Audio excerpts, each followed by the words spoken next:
আগুনে আটকা পড়ার কথা বাবাকে জানিয়েছিলেন বুয়েটের শিক্ষার্থী লামিয়া ইসলাম। তাকে শনাক্ত করা হলো হাসপাতালের লাশ ঘরে।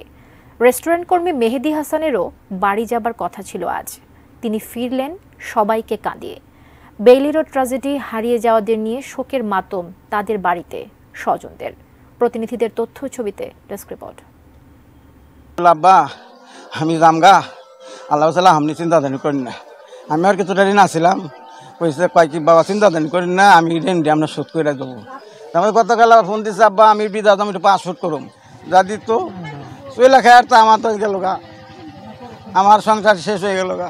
তারা এই তো সংসার চলতো, 20,000 টাকার মতন বেতন পাইতো, প্রতি মাসে পাঠিয়ে দিত। সব শেষ বলছে ও আজকে আসবো বাড়িতে, এই তো লাশ আইলো রে। শুক্লা সরকার, ডেস্ক রিপোর্ট, এটিএন নিউজ।